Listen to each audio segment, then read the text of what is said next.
either heading to the airport or the bus station. That is safe to assume. It's the airport. Okay. And who are we flying out with today? American. Alright, let's do it. Thank you. First trip of the day to the airport. I'm telling you, that's a good sign. Yeah, good deal.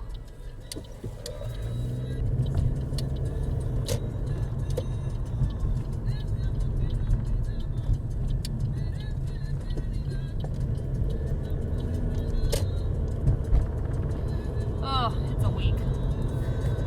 Just got back yesterday from, where was I? I guess it has been a week then. Uh-huh. Where actually was I? Oh my God. It hurts me. Tulsa. Okay. And today I'm headed to Kansas City. And then tomorrow from Kansas City, I'm going to go straight to California for work, and then I'll be home Friday night. And I have a 6-month-old at home, so it's like killing me.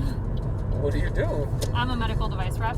Okay, so yeah, that makes sense that you're going everywhere. Lots of now. travel. Yeah. These last few weeks have been rough, though. It's usually I'm gone. Like, I'll go out one night, home one night, out one night, and that might be it for the week. But these last few weeks I've been out like 4 or 5 nights in a row, like unable to get home. So it's been a go.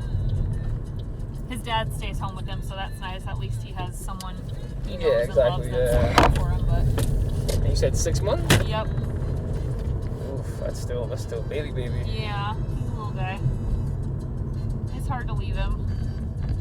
I can imagine. I don't have any of my own, but my sister, when she was pregnant, she was still living at home. Yeah.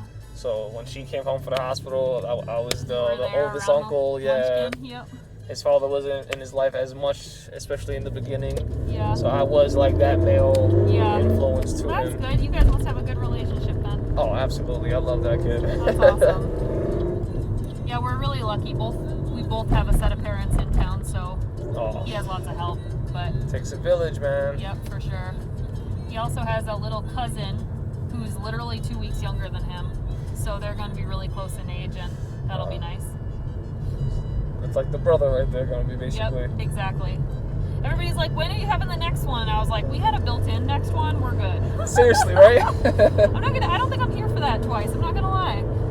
I hear that. Having a baby is hard. The actual having of it. I mean, like, living with it is hard also, but the having is also no joke. Oh, was it natural?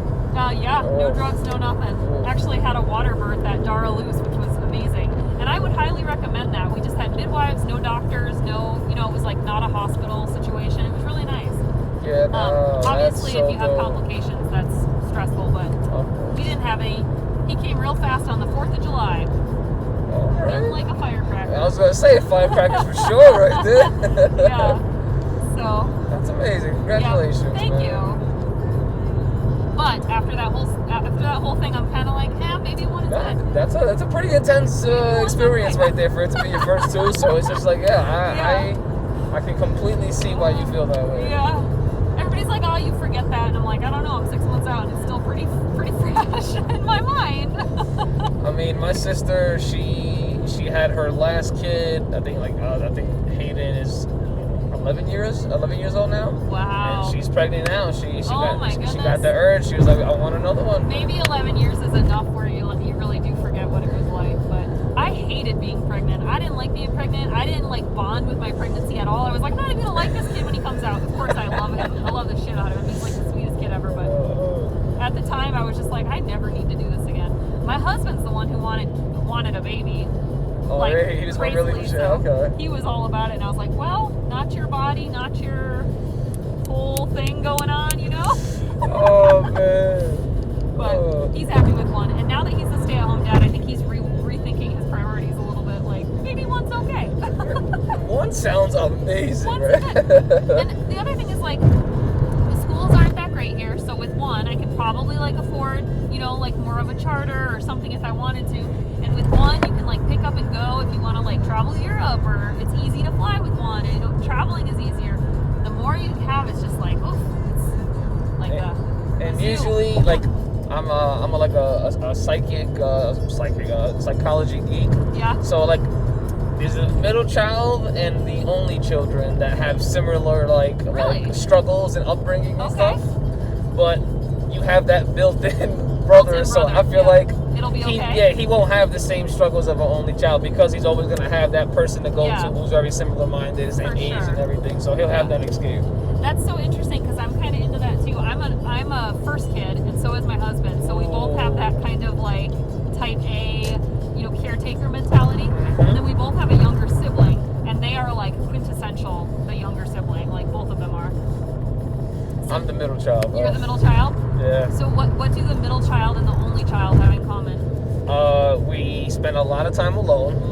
We feel like we have nobody. Feel lonely. Yeah, like because the only children are the youngest ones are getting babied and getting all the good treatment. Yep. The older ones are getting kicked in the ass and telling them to get their shit together all Right, the time, and right. like, you have responsibilities, you have to help out and all Yeah. that kind of stuff. And for me, I just had more of another twist of the dynamic because I'm the middle child, but I was also the oldest boy in a house of a single mom. So you had some male responsibility. I had all of the older male men of the house responsibilities. Got it. If it's nighttime and someone needs to go to the store, like it's gonna You're be me. going. Yeah. If somebody needs to Interesting. travel across town to go pick up some groceries, it's gonna It's be you. me. Yeah. Okay. Well, that's interesting. But then again, as the middle child, every time you try to flex your power, you get smacked down like, nah, learn your place. Just So how much of that could be changed by the way parents parent, and how much of it is just inherently like you're the middle kid, you were always going to end up with that? I would think pushing more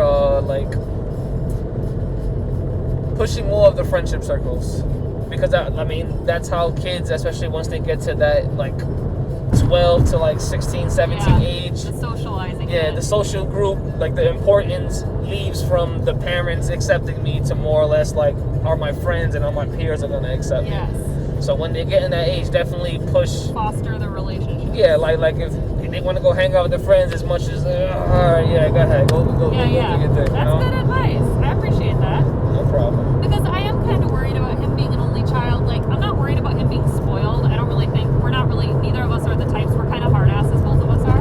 Okay. So I don't think he'll be spoiled, but I do worry about him, like, feeling lonely or feeling, like, isolated or maybe not having the same types of social skills. Like, kids who grow up in big families are super self-sufficient because they've had to, like, do for themselves because they have a lot of siblings. So you come out and you're like, at the age of 12, you can like go get the groceries, and then these only children have been like kind of babied and whatever, and they're like, I can't even, pay for something at the counter, can't pay for an ice cream cone at the age of 12. Like, I'm a little worried about that. See, it's funny you mention that because that's the things that I'm struggling with my nephew that I mentioned, because although he's that's like my little man, I didn't raise him. I wasn't there. It's my sister that raised him. So when I come around, I see these things, and like my sister spoiled the shit out of these kids, and neither one of them. You mentioned the thing right on cue. Like this kid, like I'm not gonna go the long story short. Like he was terrified to order his own food at Chipotle, Aww, yeah. and I'm like, bro, you're 16. Like yeah. what the? Yeah. And then the other one, even though she's 11, we were waiting in the drive-thru, and she was terrified to order what she wanted at her favorite restaurant at the drive-thru. So this sounds like it's mostly the parenting issue. No, 100%. Like if your sister would encourage them to have some independence, then maybe it'd be different. Mm-hmm. She But was babying them too much. Yes, it's a double-edged sword with like the only child being loved to death, because if you get loved to death, you never have to do anything for yourself. Yep. And that's what builds independent kids. Like, I want to have an independent kid who's like brave and confident and is able to go do stuff, but I've seen single children go either way. If they're like well-traveled and they see the world and their parents let them do a lot of stuff, then they're like really outgoing and no problem. And then the other way too, like what you're saying, is they kind of got babied, they're afraid to do anything alone, they don't want to, because they've always had their parents being their siblings, kind of like always hovering. So that's so good to know. One of my favorite people who is an only child is my boy Toria, man. This guy is the most adorable, loving dude that you're ever gonna meet. Yeah. I mean, of course, he's done a lot of shrooms in his day, so that definitely made him mellow. Yeah. But he's an only child. Okay. And his mom did baby him. But I feel like him having such a strong friendship group that it's like a group of 10 or 12 of them that's been friends for over like 20 years. So he grew his independence by being with his friends. Being with his friends, he had that social group at all times where he didn't have siblings, but he had people to go to at all times. So good to know. I have a couple of friends who have an only child, and she speaks like an adult, and she's like 5. Because they did the opposite. They didn't baby her at all. No, they were just like, put her into the circle and then, yep. You can be with adults, have adult conversations, whatever. And she's like talking to a tiny, like a miniature 25-year-old. You're just like, what the heck? Like this. There's also a balance to that too, though, because sure. you don't want them to grow out of their age Too and want to fast. be adults. So Yes, before, let but 'em be like, kids. yeah, exactly, For sure, let 'em be exactly. kids. It goes so fast anyway. So you can't tell that to a kid, though. To No, a kid, like they it feels wanna be like grown up. no, I like 2 years. I'm like 2 years. It's an eternity. Yeah. I've been living in Albuquerque for 3, and it's just like I got here yesterday. You know, like, Right. Time passes like nothing. For real. Thank you so much. I'm sorry to yap. No worries at all. It's my job. Wow, that's above and beyond.